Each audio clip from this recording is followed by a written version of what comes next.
Yet I'm the father of hypnotic writing. Obviously, you used your power of choice to buy or not, despite any hypnosis in my marketing.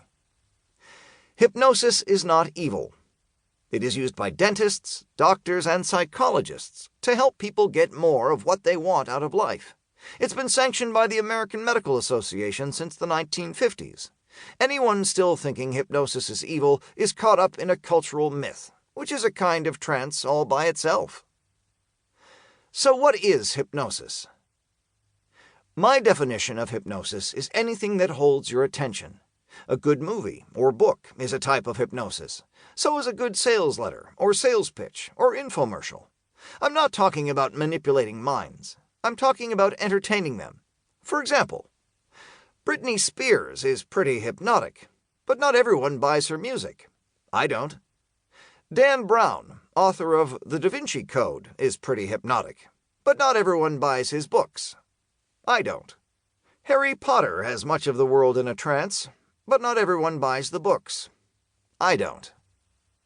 Bottom line, hypnosis is another tool. It does not control people, and it does not give godlike powers to anyone. In marketing, it gives you an edge, but if you use it to try to sell a lousy product, it won't help you at all. Kevin Hogan, hypnosis trainer and author of several books, including The Psychology of Persuasion, says, "Hypnosis makes life better in most every way. It gives a salesperson or marketer a decided advantage over the competition, but not over the client." You want to learn hypnotic writing because it helps you get and hold attention. It also makes you a much better communicator. After all, if you aren't getting attention and you aren't holding it, you aren't doing any selling, are you?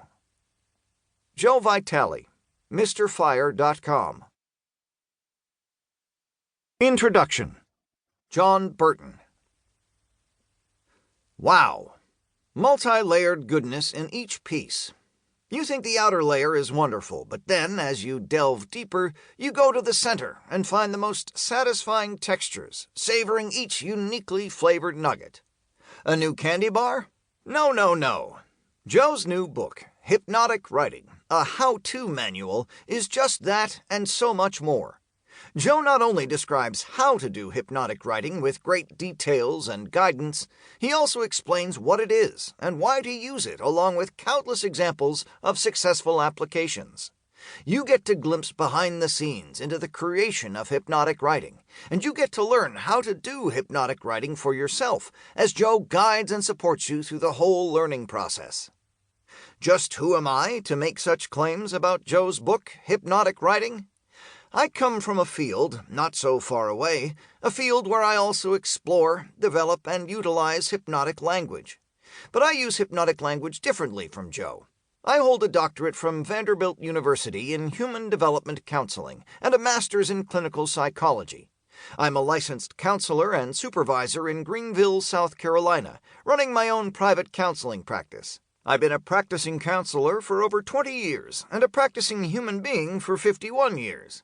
I'm also certified as a clinical hypnotherapist. I co-wrote Hypnotic Language, Its Structure and Use, and was the sole author of States of Equilibrium. My next hypnotic language book is due for publishing this autumn. Now we find the convergence. I hold a great fascination and appreciation for language and its amazing power. Words exist like winged energy, transporting us to places high and wide. Words link each of us together as human beings. Words can paint pictures, move us to tears or to joy. Words can expand our consciousness until there are no words for the experience. I have read and studied, practiced, and been in trainings with experts in hypnosis. Language is the vehicle that transports us to that wonderful other world, hypnotic trance. Here we can do anything, as everything is available. Joe Vitale is an expert in his field. He has studied, read countless books and articles, and practiced and received trainings from linguistic and marketing experts. He uses this expertise to persuade consumers to purchase particular products or services.